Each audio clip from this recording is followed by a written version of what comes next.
When Queen Victoria ascended the British throne in 1837, few could have predicted the scale of transformation her reign would witness. She was young, inexperienced, and stepping into a monarchy that had lost much of its authority. Yet over the next 6 decades, her name would become synonymous with an entire era, the Victorian Age.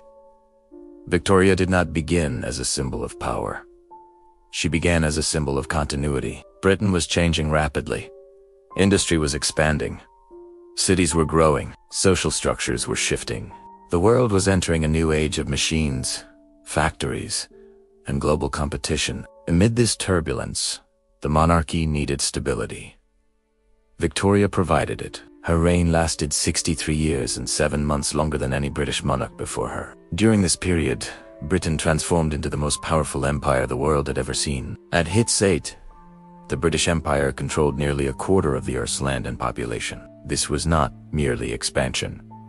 It was dominance. But Victoria was not a conqueror in the traditional sense. She was not a battlefield ruler. Her strength was symbolic authority, a quiet but firm center in a rapidly changing world.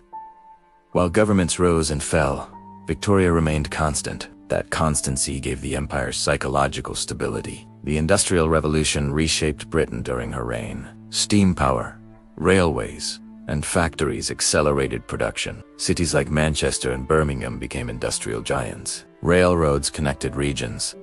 Communication improved. Trade expanded across oceans. Britain became the workshop of the world. Yet progress came with cost.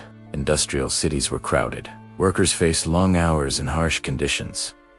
Poverty existed alongside wealth. Social reform became unavoidable. Laws regulating labor, child work, and public health began to emerge. This was the birth of the modern social state. Victoria's personal life also shaped public perception. Her marriage to Prince Albert created an image of moral family values. Together, they promoted science, education, and industry. The Great Exhibition of 1851 symbolized Britain's industrial and cultural supremacy. It was not merely a fair, it was a declaration of technological leadership. Prince Albert's death in 1861 deeply affected Victoria. She withdrew from public life for years. Critics questioned the monarchy's visibility, yet even in absence, her symbolic presence endured. Over time, she returned, and public respect remained strong. Her identity had merged with the nation itself. Globally, the empire expanded into Asia, Africa, and beyond. India became the crown jewel of the empire, and Victoria was proclaimed Empress of India in 1876. This marked the height of imperial authority. Trade routes, naval power, and colonial administration formed the backbone of global British influence. But empire was not without tension. Resistance, cultural conflict, and political struggle existed beneath imperial power. Expansion created wealth, but also complexity. Governing vast territories required diplomacy, force, and administration on an unprecedented scale. Victoria's later years represented continuity more than change. She became a living symbol of tradition, stability, and empire. By the time of her death in 1901, Britain stood as the dominant global power, industrially, militarily, and economically. Her legacy is not simply about conquest or politics. It is about identity. The Victorian era shaped modern Britain industry, morality, governance, and global influence. Even today, the word Victorian evokes discipline, order, and transformation. Queen Victoria did not merely rule during history. She defined it. Hello everyone, and welcome to my channel. Today we will embark on a journey to one of the most fascinating periods in history, the Victorian Era. This period is remembered not only for the Queen it is named after, but also for the revolutionary innovations it brought. This era, at the very heart of the Industrial Revolution, was also the starting point for many developments that shaped the world as we know it today. So, what made this period so special? Let's explore it together. Queen Victoria ascended the throne in 1837 when she was just 18 years old and reigned for a full 63 years. This was the longest reign in English history up to that time. Victoria's leadership witnessed the golden age of an empire. The British Empire became known as the empire on which the sun never sets. Vast territories extending from India to Canada, from Australia to a large part of Africa, were governed from London. This vast geography meant not only political power, but also great economic wealth. However, this wealth and power also had a dark side. The Industrial Revolution attracted cities like a great wave of migration from villages to cities began. Factories spewed their smoke into the sky, and cities grew rapidly. However, this growth was not planned or orderly.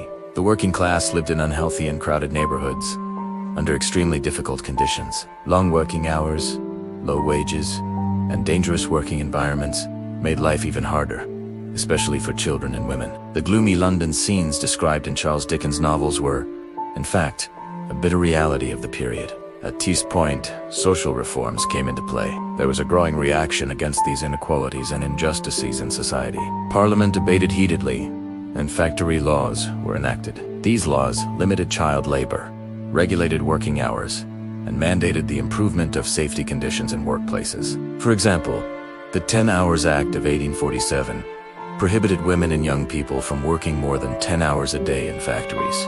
This was a revolutionary step for its time. Significant developments also occurred in education. With the Education Act of 1870, state schools were established for the first time, and basic education began to be widespread. Now, not only the children of the rich, but also the children of the working class had the opportunity to learn to read and write. These reforms laid the foundations of today's modern welfare state. The Victorian era was also an age of reason and science. Technological advancements were literally breathtaking. Steam engines became the engine of industry. Railways covered the country like a network. People and goods could be transported from one place to another at a speed previously unimaginable. This boosted trade and increased cultural interaction between different regions.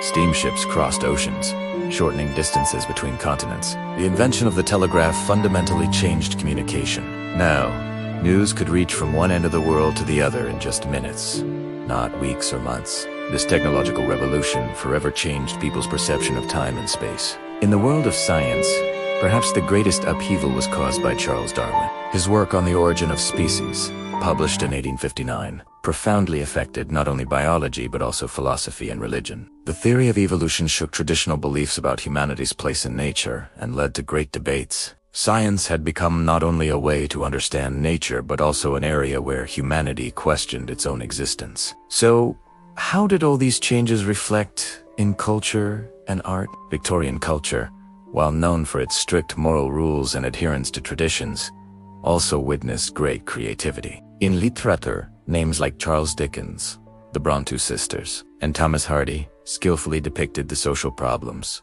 human relationships, and moral dilemmas of the era. In poetry, Alfred Tennyson and Robert Browning developed a new sensibility, inheriting the legacy of Romanticism. In architecture and design, the Gothic revival movement stood out. Magnificent structures like the Houses of Parliament in London reflected the desire to carry the splendor of the past into the future. At the same time, thanks to mass production, ornate furniture and decorative objects that previously only the wealthy could afford began to enter the homes of the middle class. The Great Exhibition held in London in 1851 became a giant showcase displaying the industrial and cultural wealth of this period to the whole world. The colossal exhibition building, called the Crystal Palace, made of glass and steel, was a marvel of engineering in itself and symbolized the technological power of the era. In short, the Victorian era was a contradictory, complex, yet dynamic period.